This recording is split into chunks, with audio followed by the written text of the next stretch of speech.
Meus prezados e queridos irmãos, eu vos cumprimento com a graça e a paz do nosso Senhor Salvador Jesus Cristo. Eu dou graças a Deus por mais uma oportunidade que Ele me concede, poder voltar, comunicar com cada um dos amados irmãos, meus queridos alunos, para postar o comentário de mais uma das lições da CPAD. Hoje nós temos uma lição maravilhosa, como são as demais, a lição de número 11 lição 11 de 11 de junho de 2023. Essa lição desse domingo no qual comemora-se o Dia do Pastor, apesar do Dia do Pastor ter sido ontem, dia 8 de junho, mas a igreja geralmente comemora no segundo domingo, por ser um dia de culto, e aí aproveita-se para fazer essa comemoração. Bem, então a lição é de número 11, e aproveito para parabenizar todos os pastores, os verdadeiramente chamados por Deus por essa data.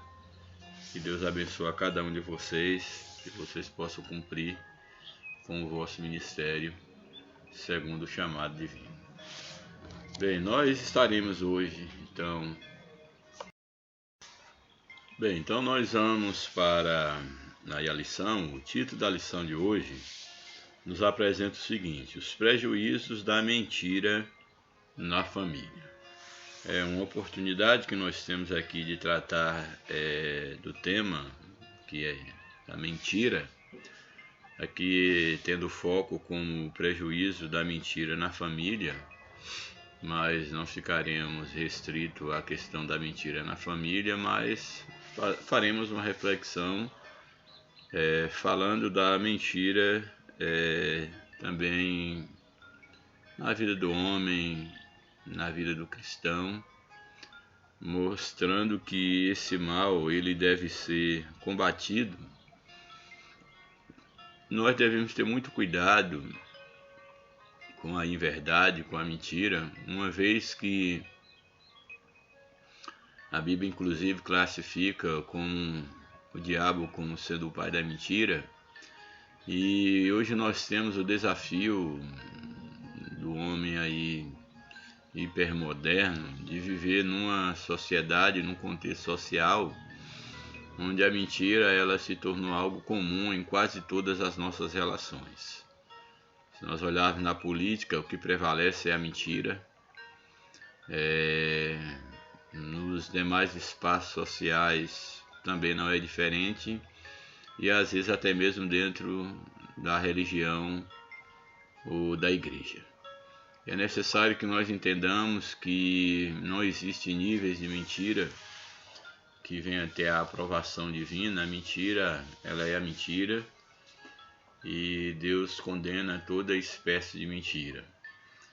Hoje nós já temos aqueles que falam sobre a chamada mentira branca, já um termo um tanto quanto também preconceituoso em relação ao preto, mas dizendo que algumas mentiras em determinadas situações, para que você não venha comprometer uma amizade ou venha ter algum prejuízo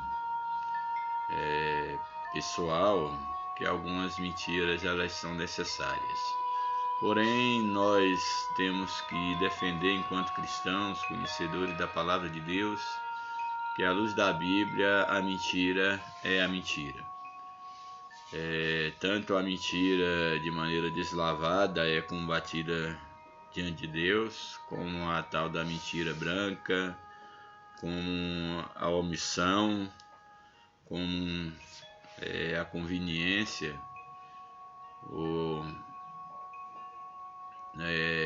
seja lá qual forma de nós escondermos a verdade, como a tolerância à mentira. O crente ele foi chamado para protestar contra o pecado, E ultimamente eu tenho refletido sobre isso, que o protestante que não protesta é como um cão que não ladra. Então nosso papel é protestar contra o pecado, e a Bíblia nos ensina que aqueles que amam a Deus devem aborrecer o pecado. E a mentira é um pecado contra Deus, independente das circunstâncias que ela venha a ser cometida. Portanto, aí nós temos o título da lição: os prejuízos da mentira na família. O texto áureo nos apresenta o seguinte: não mintais uns aos outros, porque já vos despistes do velho homem com os seus feitos. Aqui Colossenses, Paulo aos Colossenses, no capítulo 3, no verso 9, ele apresenta aqui, aconselha aos irmãos de Colosso que eles não deveriam manter a prática da mentira, que uma vez que eles eram nascidos de novo, nova criatura, eles já haviam se despido do velho homem com as suas práticas, com os seus feitos pecaminosos, dentre estes a mentira. Portanto, não convinha ao servo de Deus estar mentindo. Daí ele fazer essa afirmação: não mintais uns para com os outros. A verdade prática nos apresenta o seguinte: a mentira pode até dar flores, mas não produz fruto para o bem. Muito importante essa reflexão aqui da verdade prática da lição, mostrando que a mentira, ela pode até a princípio ter aparência de inocência, de inofensiva, que são as flores aqui dentro dessa metáfora, mas os frutos da mentira, todos eles são ruins. Então, quando aqui a verdade prática nos apresenta que a mentira pode até dar flores, mas não produz fruto para o bem, nos mostrando que não há nenhum resultado positivo da mentira. A mentira, ela sempre vai gerar frutos que vão de encontro à palavra de Deus, vão de encontro à verdade bíblica, vão de encontro ao nosso caráter. E quando você comete uma mentira, você vai precisar continuar contando várias mentiras para sustentar a primeira mentira que você contou. E até você não conseguir mentir mais e ser descoberto ou descoberta como uma pessoa que não é digna de confiança. Como diz aí um ditado popular, a mentira tem pernas curtas. Por mais que você consiga se safar mentindo, um dia você será pego na mentira. Então, melhor mesmo, ainda que vivamos numa sociedade, ainda que o ser humano está acostumado com uma vida de mentira, o bom mesmo é você falar a verdade, porque a verdade ela cabe em qualquer lugar, porque ela não tem versões. A verdade é a verdade. E a mentira, você vai gastar bem mais energia para sustentar uma mentira do que para sustentar uma verdade. Então, se tiver que sofrer, se tiver até que morrer, morra por aquilo que vale a pena, que é ser verdadeiro. Bem, vamos para a leitura bíblica em classe. Ela está no capítulo 5 do livro de Atos, do verso 1 ao verso 11. Leitura essa que vai estar retratando aqui um episódio quando, do início da igreja após Pentecoste, nos relata aqui a história de um casal, de Ananias e Safira, que eles mentiram diante dos apóstolos, diante do apóstolo Pedro, mais especificamente falando. Eles mentiram para a igreja, e essa mentira, ela não era uma mentira para o homem, mas eles estavam, ou pelo menos pensavam, que podiam passar despercebido diante de Deus, diante do Espírito Santo. Esse contexto era um contexto no qual a igreja vivia um momento de uma unidade muito grande, E havia uma prática por parte daqueles irmãos que possuíam bens, os irmãos mais abastados, aqueles que se convertiam à fé, ao cristianismo, para que não houvesse necessidade na igreja. Eles não eram obrigados, mas eles viviam o verdadeiro evangelho da comunhão, da unidade, que eles tomavam por conta própria a decisão de vender propriedades a fim de poder doar o dinheiro na sua integridade para que não houvesse necessitados dentre os irmãos. Então não era uma prática obrigatória, mas era algo voluntário. Eles sentiam de vender propriedade, alguma coisa que eles, como pessoas que tinham uma vida, economicamente falando, uma vida abastada, eles sentiam de cooperar com a obra para que os demais irmãos não passassem necessidade. E é nesse contexto que nós vamos ter aí o episódio de Ananias e Safira, que eles tentam demonstrar para a igreja que eles também eram pessoas bondosas, que eram pessoas que viviam a verdadeira unidade da igreja, o verdadeiro evangelho, que haviam experimentado uma verdadeira conversão. Porém, a Bíblia deixa bem claro que, de fato, eles tinham um coração enganoso e, na realidade, o que eles pretendiam era passar aos olhos da igreja e dos apóstolos, e aqui especificamente do apóstolo Pedro, se passarem como pessoas boas, pessoas verdadeiramente convertidas, usando uma tática mentirosa, porque eles venderam determinada propriedade e guardaram uma parte do dinheiro e trouxeram a outra parte, afirmando que era o valor total da propriedade.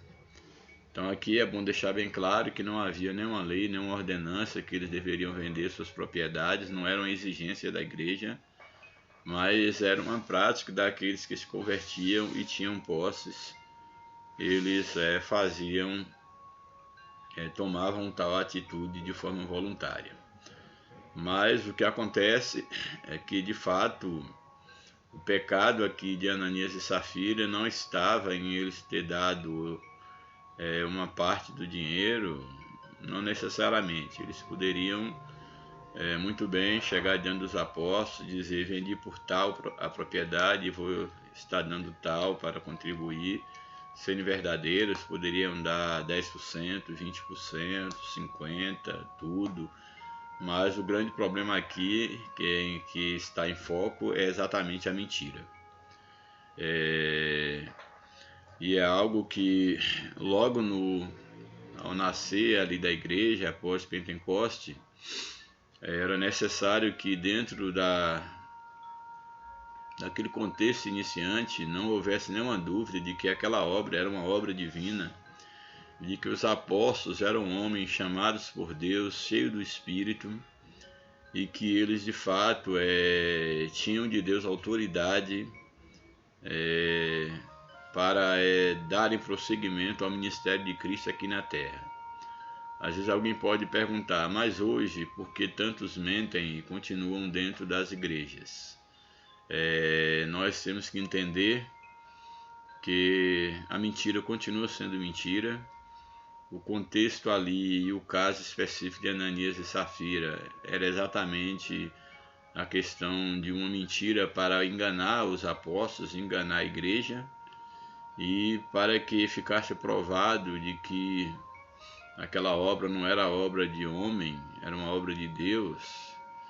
E logo no início isso era preciso ficar bem claro na mente de todos, houve essa punição imediata. Mas isso não quer dizer que com o passar do tempo Deus está tolerando a mentira, que a mentira passou a ser aceita diante de Deus em hipótese nenhuma. Deus tem a sua forma de tratar a cada tempo da história, com cada povo na história, mas tudo aquilo que o homem plantar, ele vai colher, e a mentira, ela continua sendo mentira. Você não é obrigado a dar nada na igreja. O que você der deve ser aquilo que Deus propôs no seu coração, não por necessidade, não por oposição de alguém, por imposição de alguém, melhor dizendo. Você não deve contribuir porque você tem que pagar uma taxa mensal. Simplesmente você deve contribuir com aquilo que Deus propôs no seu coração, e contribuir com alegria, com liberalidade e não por necessidade.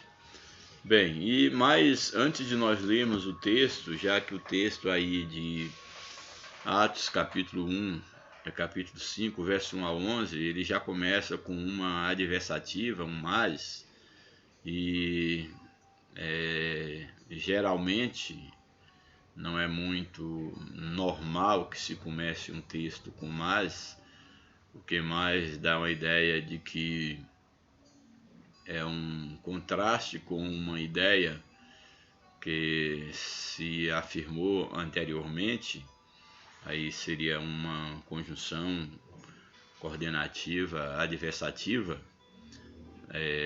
que liga aí duas orações, um período composto, aí no caso um período composto por coordenação.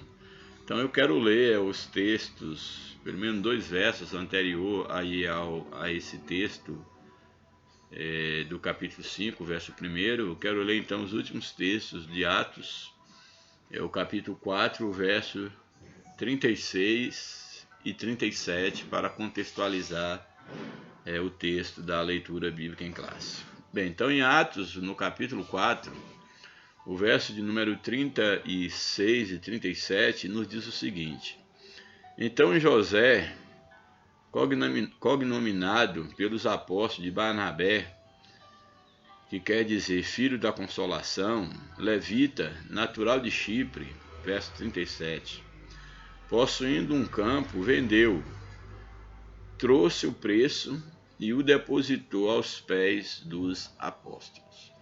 Aqui nós vemos uma amostra de uma prática da igreja primitiva, como já falei, que era aqueles que tinham posse vender um terreno, uma casa, um bem qualquer, e entregar o dinheiro para a obra de Deus que estava começando. E aqui nos traz o exemplo de José, aqui também chamado de Barnabé, conhecido como Barnabé. E aqui nos diz que José, cognominado Barnabé, esse nome Barnabé significava filho da consolação, porque mostra aí o caráter de Barnabé, de José, que era aquele que consolava os outros nas suas aflições.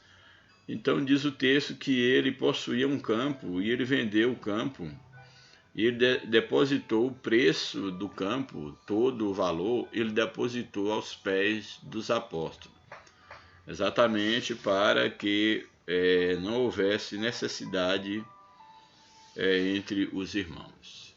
E agora a lição vai apresentar aí no capítulo 5, nós vemos o final do capítulo 6, que diante dessa atitude de Barnabé, Ananias e Safira, eles tentam fazer o mesmo, ou demonstrar, quem sabe por inveja do que Barnabé havia feito, para poder também mostrar serem pessoas piedosas, pessoas que tinham um coração na obra, mas o contexto deixa bem claro a inferência de que de fato eles queriam impressionar, queriam demonstrar uma virtude que eles não tinham.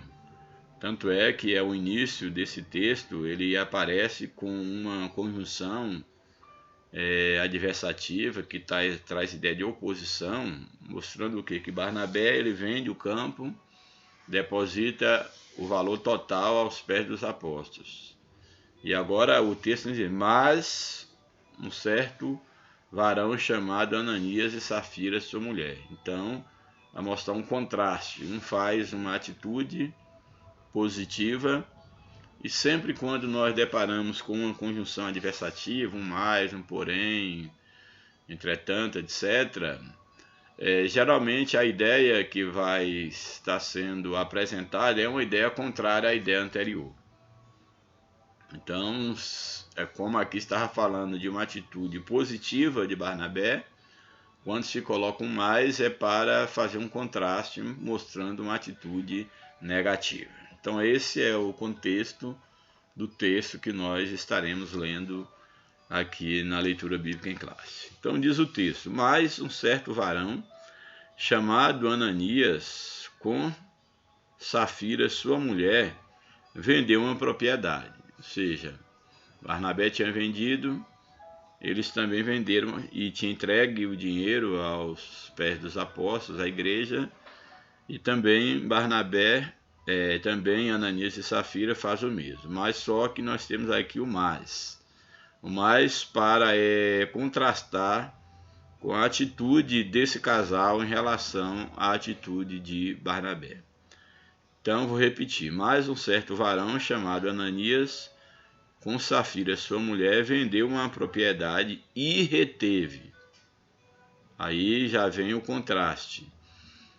Barnabé, ele entregou todo o valor. Aqui eles reteve parte do preço. Então esse é o contraste. Reteve parte do preço, sabendo também sua mulher. Então mulher, esposo, entraram em acordo para poder reter uma parte da herança. E levando da herança, não, do valor da propriedade. E levando uma parte, o depositou aos pés dos apóstolos. Só que essa atitude, ela foi uma atitude, a Bíblia apresenta a atitude de Barnabé, e agora apresenta a atitude de Ananias e Safira, algo feito, ou pelo menos a Bíblia coloca aqui como que uma atitude feita em sequência, não se sabe se no mesmo dia ou se alguns dias ou meses depois, mas o certo é que a Bíblia apresenta esses dois fatos. Que agora Ananias e Safira vendem uma propriedade, eles combinam entre si, retém parte do preço e leva o valor e deposita aos pés dos apóstolos, dando a impressão de que eles estavam doando todo o valor da propriedade vendida. Então, diante dessa atitude, o apóstolo Pedro, ele faz uma pergunta para Ananias. Disse então Pedro: Ananias, por que encheu Satanás o teu coração para que mentisses ao Espírito e retivesse parte do preço da herança? Ele faz essa inquirição. Certamente, quando Pedro ele faz essa inquirição a Ananias, ele, por certo, eu creio que a Bíblia não fala, mas eu quero crer que ele, por dentro, ele já estremecia pela atitude que ele havia tomado. Porque ele percebia que ele tentou passar por uma pessoa caridosa, tentou passar por quem não era, e mesmo sem ter contado a ninguém, ter tramado isso só entre ele e a sua esposa, agora o apóstolo Pedro estava sabendo da intenção do seu coração, daquilo que ele havia feito. E aí Pedro prossegue: guardando no caso essa parte, ou todo o dinheiro, o valor, guardando a propriedade ou o valor do dinheiro da propriedade, guardando-a não ficava para ti, vendida não estava em teu poder, porque formaste esse desígnio em teu coração, que você pensou dessa forma? Por que você tramou isso no teu coração? Por que você teve essa atitude de tentar enganar a Deus? E aí na sequência ele diz: não mentistes aos homens, mas a Deus. Ou seja, você mentiu, você é um mentiroso. E por que você fez isso? Você não está mentindo para homem, você está mentindo para Deus. Você fez isso contra Deus, contra o Espírito de Deus. E aí na sequência nós temos no verso 5: e Ananias, ouvindo essas palavras, caiu e expirou, ou seja, caiu e morreu na mesma hora. Caiu e expirou. E um grande temor veio sobre todos os que isso ouviram. Então aqui nós vimos o propósito da punição para Ananias, e depois vem a punição para a sua esposa, que era exatamente causar temor no coração da igreja e de todos aqueles que se chegassem à igreja, e até mesmo aqueles que não fossem cristãos, para que todos percebessem que aquela obra não era uma obra de homem, era uma obra de Deus. Eu acho isso aqui muito importante, porque a Bíblia deixa bem clara que um grande temor veio sobre todos os que isto ouviram. Então, se alguém tinha alguma dúvida que aquela obra era de Deus, eles agora não tinham mais nenhuma dúvida. Quão bom seria se o mundo ele percebesse que a igreja atual, no seu aspecto físico, visível, tivesse a mesma seriedade, tivesse o mesmo poder, o mesmo temor diante de Deus. Nesse contexto aqui, a igreja estava nascendo, e nascendo com a chancela divina, poder de Deus, a manifestação dos dons, que aqui Pedro, usado pelo dom da palavra da ciência, ele conheceu aquilo que se passava no coração, ou aquilo que havia sido tramado por Ananias e Safira. E nós sabemos que Deus não mudou, Ele é o mesmo, Ele continua sendo o dono da igreja, o dono da obra. Mas infelizmente nós percebemos que muitos têm brincado com Deus e têm tornado o Evangelho,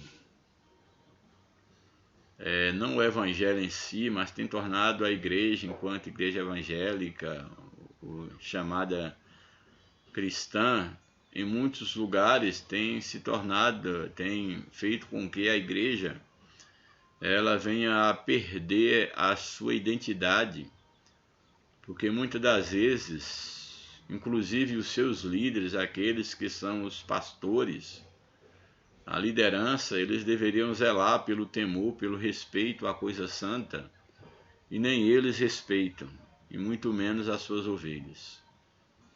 Então é um momento muito adequado para você que é pastor, nessa semana que comemora-se o Dia do Pastor, e você tenha muito cuidado com a sua responsabilidade diante de Deus, porque através de você o nome de Deus pode ser glorificado, o temor de Deus pode ser estabelecido na igreja, no mundo, na sociedade, no bairro no qual a tua congregação está inserida, que as pessoas possam temer a Deus pela presença de Deus que há na tua vida e na vida da igreja que está sob a tua administração.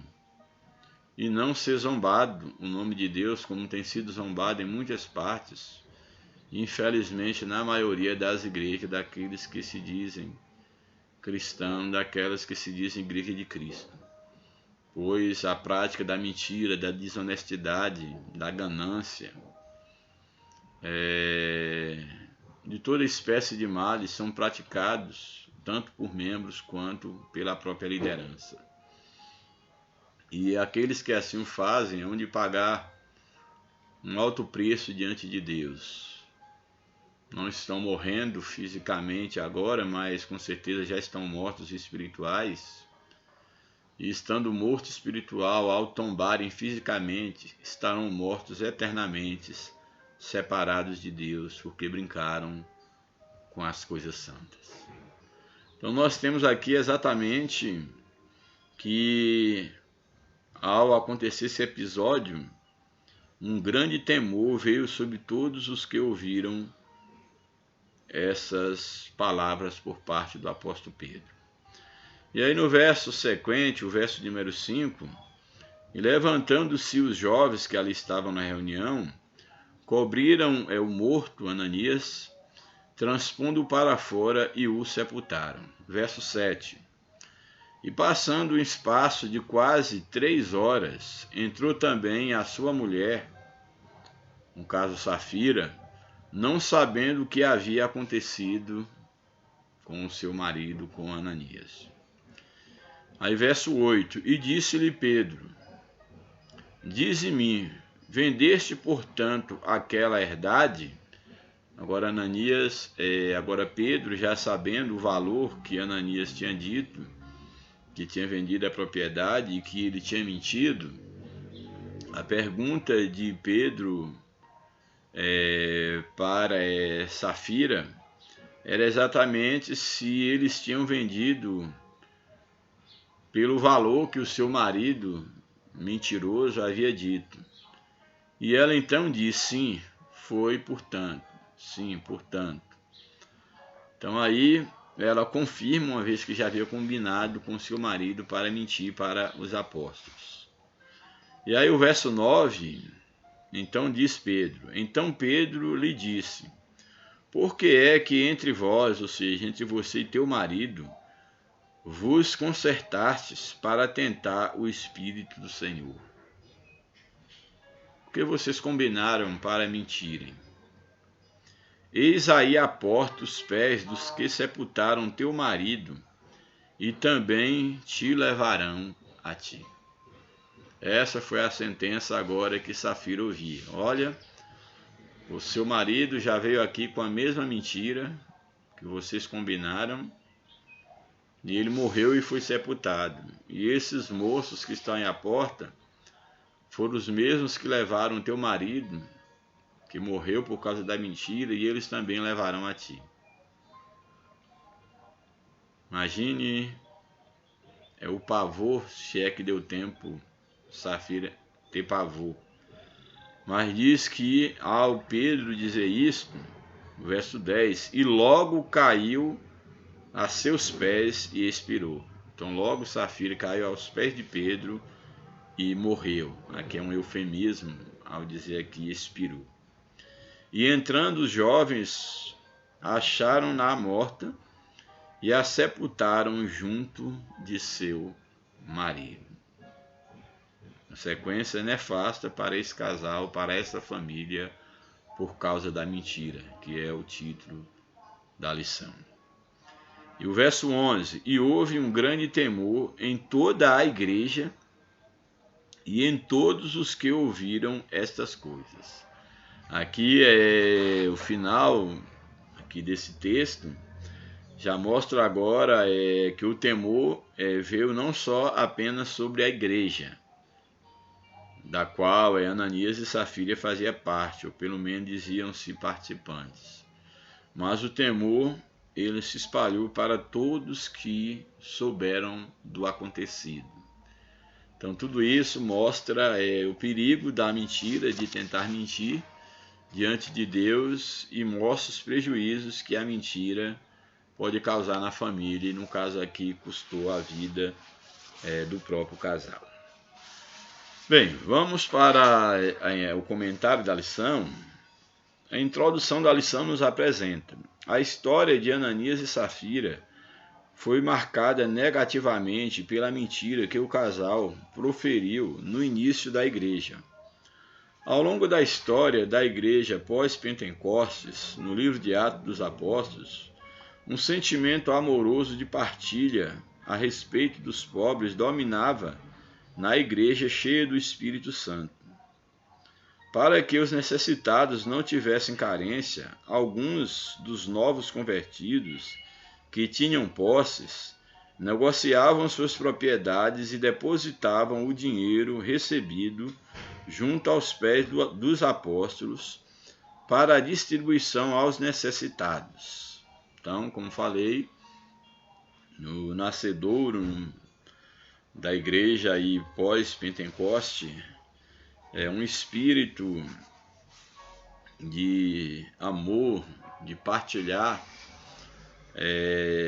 havia descido sobre a igreja, e aqueles que tinham posses, eles vendiam propriedades e traziam o dinheiro para que fosse distribuído, comprasse alimentos, que se fizesse a manutenção dos demais irmãos que não tinham posses assim como eles. Então isso foi uma prática no primeiro século. Aqui é bom fazer uma observação que alguns tentam colocar isso aqui como uma espécie de comunismo, de um modelo social, político, comunista, mas na verdade aqui não tem nada a ver com um modelo político, um modelo econômico, que isso aqui não era um ensinamento, não era uma doutrina dos apóstolos, não era uma cobrança que todo mundo tinha que vender suas casas e dividir entre os outros, não era. Era simplesmente aquelas pessoas que eram verdadeiramente convertidas e que percebiam a carência do seu irmão ao lado, e eles não suportavam ver os irmãos passando necessidade, e eles desfaziam voluntariamente das suas propriedades para ajudar os demais irmãos. Algo que deveria ser comum nos nossos dias. Você, enquanto cristão, vê o outro, seu irmão, sentado ao teu lado, na cadeira, num banco, teu vizinho, e vendo-o passando necessidade e você não ajudá-lo, isso é algo muito preocupante. E eu digo não só o irmão, no sentido do irmão na fé, mas eu diria ver o próximo numa situação dessa e você conseguir ignorar, não ajudar, é algo que não condiz com o espírito do cristianismo, não condiz com a natureza de Cristo, com o que Deus espera do verdadeiro cristão. Bem, então nesse contexto, o casal Ananias e Safira deixou-se dominar pela inveja e o desejo de chamar a atenção dos demais, vendo principalmente o exemplo de Barnabé ao vender sua propriedade e entregar todo o preço para o bem da obra. Por isso eles mentiram contra os apóstolos e a igreja, na verdade contra Deus. Nesta lição estudaremos o perigo que a mentira traz para a família cristã. Além de tragédia espiritual, ela também traz uma tragédia familiar. É muito importante você que é pai, você que é mãe, você que é responsável, legal por um filho, por alguém, é muito importante que você ensina valores, princípios para os teus filhos. Muitos pais se preocupam em deixar algum bem, em trabalhar, em ganhar dinheiro e às vezes até de maneira desonesta, mentindo, fazendo trapaças, mas não se preocupam em deixar um legado no aspecto da moral, do respeito, de ser verdadeiro. Não se preocupa com esse tipo de legado que vale mais do que o dinheiro, do que heranças financeiras. Então que nós, enquanto pais, nós estejamos preocupados em deixar um legado de princípios, de valores, de morais para aqueles que dependem de nós. Isso aqui é muito, muito importante mesmo. Que aqui mostra que a mentira é uma tragédia não só no aspecto físico, material, mas é uma tragédia espiritual, porque ela contribui na deformação do caráter dos nossos filhos, da nossa família. Primeiro tópico da lição, uma conversão duvidosa, aqui falando de Ananias e Safira. Primeiro subtópico, por que uma conversão duvidosa? É uma pergunta aqui no subtópico 1. Porque as atitudes do casal não revelavam a transformação de vida alcançada pelo poder do Evangelho. Embora atraídos pela prática da igreja, simpáticos à causa do Evangelho, Ananias e Safira não corresponderam à obra da regeneração do Espírito Santo, ou seja, eles não foram genuinamente transformados. É importante enfatizar que no início do movimento do Pentecoste, Ananias e Safira uniram-se à igreja local, passando a fazer parte dela. Entretanto, a velha natureza se revelava na hipocrisia, na cobiça e na mentira do casal. Então, mesmo estando fazendo parte da igreja local, mesmo estando unidos à igreja primitiva, se não unidos, pelo menos ali junto à igreja primitiva, eles de fato não haviam não haviam experimentado uma verdadeira regeneração, porque ainda mantinham a prática da mentira, da cobiça, traços da velha natureza humana. Essa é a descrição, daí uma conversão duvidosa desse casal. Subtópico 2. A comunhão na igreja de Atos. Em Atos dos Apóstolos está claro que uma das características dos primeiros dias da igreja, entre outras coisas, era a comunhão. Os convertidos a Cristo daquele tempo, advindos do grande grupo dos quase 3.000 novos cristãos ali que se converteram ali na pregação de Pedro no dia de Pentecoste, então ali esses convertidos advindo, alguns é claro, porque os outros foram também para as suas cidades, então advindo desses convertidos, advindo desse grupo de 3.000 novos cristãos, tinham tudo em comum, pois o Espírito Santo gerou no coração desses cristãos o amor generoso e voluntário. Então aqui a ideia de ter tudo em comum, dessa generosidade, essa voluntariedade, era uma obra do Espírito Santo e não uma imposição dos apóstolos, ali dos pais da igreja. A marca dessa igreja era a ajuda mútua, pois seus membros vendiam suas propriedades e depositavam todo o valor arrecadado aos pés dos apóstolos. Esse dinheiro tinha o objetivo de ajudar os mais pobres de Jerusalém. Um exemplo desse espírito na primeira igreja foi um homem chamado Barnabé, que nós lemos. Ele vendeu suas terras e entregou todo o dinheiro de forma voluntária para suprir a necessidade dos cristãos carentes. E aí foi exatamente depois de Barnabé ter feito essa atitude que a Bíblia nos apresenta Ananias e Safira tentando imitar o que Barnabé fez, porém não tendo o mesmo espírito de verdade, de seriedade, de generosidade.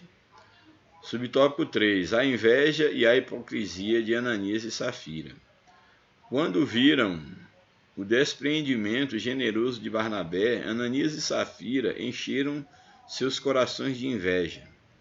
No lugar de agirem de maneira generosa, eles cultivaram um sentimento carnal, tramando um plano para impressionar os apóstolos e a igreja. Quantos fazem isso?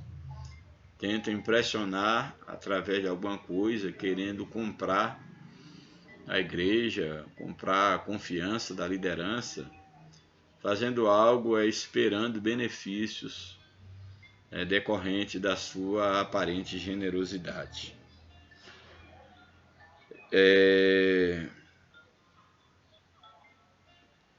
O plano era o seguinte: vender uma propriedade e levar o dinheiro como oferta à igreja, mas reter uma parte desse valor para eles mesmos e entregar a outra parte como se fosse o valor completo. Como falei, não tinha obrigação de dar nada, mas eles quis se passar por pessoas caridosas. Ananias e Safira fingiram dar o dinheiro à igreja. É uma afirmação do comentarista. É muito triste quando a hipocrisia e o engano se instalam no coração do homem. Mais trágico ainda quando essa realidade acontece no seio da família cristã. Devemos estar vigilantes. O diabo age para desfazer a unidade do espírito na vida da família. Então é perigoso quando a hipocrisia toma conta do nosso coração e nos leva ao engano e a querer enganar outros. E aqui a lição ressalta que isso já é trágico, e mais trágico ainda quando a família toda é atingida por essa mentira, como foi o caso aqui de Ananias e Safira. A Bíblia não fala em relação aos seus filhos, mas quem sabe eles tinham filhos, mas o que é de fato aqui é que os dois, marido e mulher, morreram por causa da mentira. Subtópico 4. Quando a mentira e o engano enchem os corações. Cheio do Espírito, incisivo e com autoridade espiritual, o apóstolo Pedro disse a Ananias: Ananias, por que encheu Satanás o teu coração, para que mentisses ao Espírito Santo e retiveste parte do preço da herdade? Guardando-a não ficava para ti, e vendida não estava em teu poder? Porque formaste esse desígnio em teu coração, não mentisses aos homens, mas a Deus. Seja, esta obra é de Deus. E você não veio aqui mentir para mim, para os demais irmãos. Você está mentindo para Deus. E Deus, Ele é onisciente, Ele é onipresente. A Deus ninguém se engana. Guardemos isso em nosso coração. O apóstolo Pedro também tratou com a esposa de Ananias, sem ela saber que o esposo havia caído morto na presença de todos. Pedro então diz: por que é que entre vós conservastes para tentar o Espírito do Senhor? Pedro então descobre ou torna a Safira ciente a mentira e também declara o que havia acontecido com seu marido, que seria o mesmo que aconteceria com ela. Portanto, vemos que a mentira e o engano dominaram o coração do casal para tentar ludibriar a igreja e, consequentemente, a liderança apostólica. Ao tentar enganar a liderança local da primeira igreja, na verdade eles mentiram contra o Espírito Santo, voltando-se diretamente contra Deus. Misericórdia, e Deus venha nos orientar quanto à maneira de conduzirmos diante de Deus naquilo que fazemos para Deus. Aqui na lição do professor, na parte devocional, tem algo bem interessante falando da morte de Ananias e Safira. A morte deles aconteceu imediatamente, não porque tivesse guardado dinheiro, mas porque o seu ato foi uma mentira, um engano, para manipular a comunidade cristã e encobrir os seus verdadeiros motivos. Então, o pecado deles não foi em dar parte do dinheiro, mas foi em mentir, dizer está dando todo o dinheiro dentro desse contexto. Bem, o tópico 2 da lição nos apresenta o problema da mentira dentro da família. Primeiro subtópico, a mentira produzida dentro da família. Ananias e Safira imaginaram que poderiam tirar proveito do desconhecimento das pessoas da igreja sob a artimanha de esconder a verdade sobre a venda da propriedade. mentindo com o objetivo de chamar a atenção para si mesmos. Isso fala a respeito de pessoas que dizem ou se dizem cristãs, mas mentem,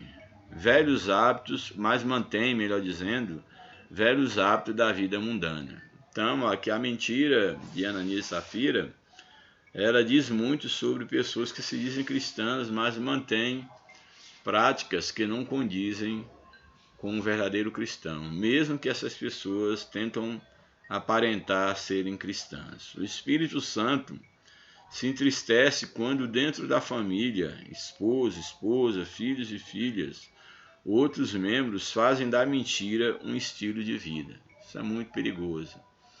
Existem pais, filhos, que têm a mentira como profissão, que acostumaram a mentir, e ali deixa um mau exemplo para os demais, pois faz da mentira uma prática comum, um estilo de vida. Isso é muito perigoso. Por isso os apóstolos, ou o apóstolo, exorta a não mentir uns aos outros, como está lá em Colossenses 3:9. Segundo subtópico, quem faz uso da mentira está dominado pelo poder da carne. Em Gálatas, o apóstolo Paulo escreve que a carne cobiça contra o espírito, e este se opõe à carne para que não façamos o que ela quer, ou seja, se espera dos cristãos que crucifiquem a sua carne com suas respectivas paixões, isto é, vícios da alma. Assim devemos viver dominados pelo Espírito. Então temos que ter muito cuidado para que os vícios da nossa alma, a mentira, o engano, tudo aquilo que é ruim, não venha dominar a nossa vida, de maneira que nós venhamos a entristecer o Espírito Santo. Nós temos que ter cuidado para que a nossa vida seja a cada dia dominada pelo Espírito Santo de Deus, pelo Espírito de Deus. Toda e qualquer mentira, por mais ingênua que possa parecer, tem sua fonte no diabo, que é o seu pai. Se ela domina o crente, se a mentira domina o crente, significa que este não está mais no espírito, mas na carne.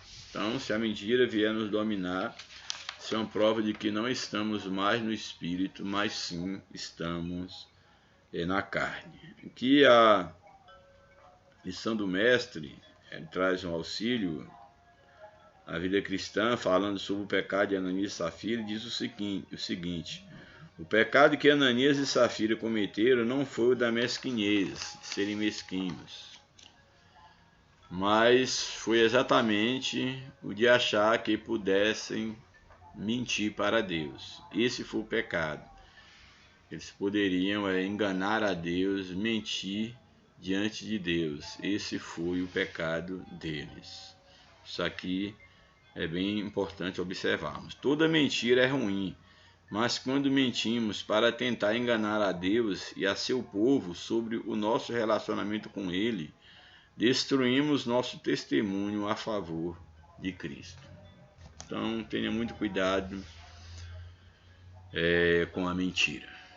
Aí o tópico 3, último tópico, protegendo a família da mentira e da hipocrisia. Primeiro subtópico, cuidado contra os defeitos morais no lar.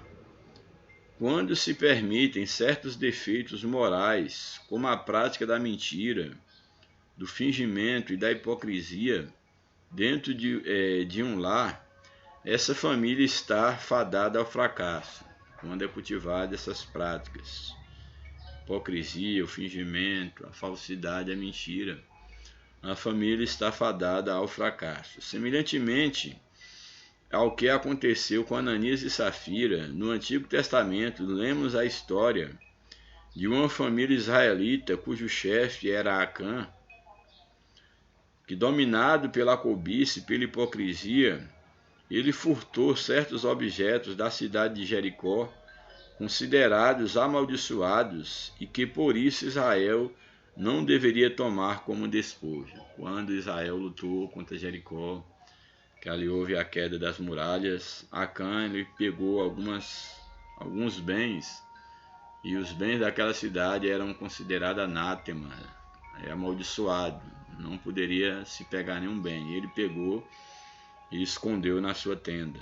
E isso foi um pecado que Israel cometeu por causa daquela família. E ele e toda a sua família foram mortos, juntamente com animais, tudo, por causa do pecado de Acã. Esse pecado de desobediência trouxe maldição para todo o povo. Exatamente, a ira do Senhor se acendeu contra a casa e contra Acã e toda a sua família. Então o pecado de Acã trouxe prejuízo para a nação de Israel, a ira de Deus sobre a nação de Israel. E a ira de Deus só foi afastada de sobre Israel quando foi descoberto onde estava o pecado e houve a punição do pecador com toda a sua família. Precisamos agir contra a hipocrisia e a mentira. Subtópico 2. Ninguém está livre de se achar dominado pelas mesmas hipocrisias e mentiras que se acharam no casal Ananias e Safira. Ninguém está livre disso. Por isso a Bíblia nos ensina que não podemos trocar a verdade de Deus pela mentira, como fazem as pessoas dominadas pelo pecado. Ao servo de Deus cabe fazer um autoexame diante dele contra a hipocrisia. Sim, a consequência direta da mentira é a hipocrisia. Esses dois vícios são obras carnais que podem dilacerar uma família. Então temos que ter muito cuidado, precisamos agir contra a hipocrisia, contra a mentira, para que de fato as nossas forças e a nossa família não sejam dilaceradas, destruídas por esses males. E o último subtópico da lição: não deixe o inimigo agir na família. O versículo 3 diz: Ananias, por que encheu Satanás o teu coração? É indiscutível que Satanás age ativamente na terra e especialmente contra as famílias da Igreja de Cristo. Ele trabalha contra essa importante instituição, investindo contra seus membros. Infelizmente, como Ananias, há muitos que permitem a Satanás encher seus corações para desestabilizar a família. Por isso, cabe-nos estar em oração e vigilância. Então, podemos fazer o que a Bíblia diz: sujeitai-vos, pois, a Deus, resisti ao diabo e ele fugirá de vós. Então aqui a necessidade de vigilância, ela é fundamental para que o inimigo não ache uma brecha na nossa família. E a vigilância é o que vai nos levar exatamente a estar sujeitos a Deus, para podermos resistir às ciladas do diabo, a fim de que ele não ache espaço nas nossas vidas. Louvado seja o nome do Senhor. A conclusão da lição nos apresenta como aconteceu com Ananias e Safira, que foram punidos pelo Senhor com morte instantânea. Membros da família que praticam a mentira podem experimentar consequências gravíssimas por causa dessa prática. A Bíblia diz que a igreja é a coluna e a firmeza da verdade. Portanto, ainda que num primeiro momento possa parecer difícil, o caminho da verdade sempre é o melhor. Aqui nós fechamos a lição com esse texto, esse versículo, quando a Bíblia ela afirma que a igreja é a coluna e firmeza da verdade. Se a igreja é o corpo de Cristo, Cristo é a verdade, é necessário que a igreja também ela viva em verdade. Se o mundo ele não encontrar a verdade na igreja, onde mais ele pode encontrar a verdade?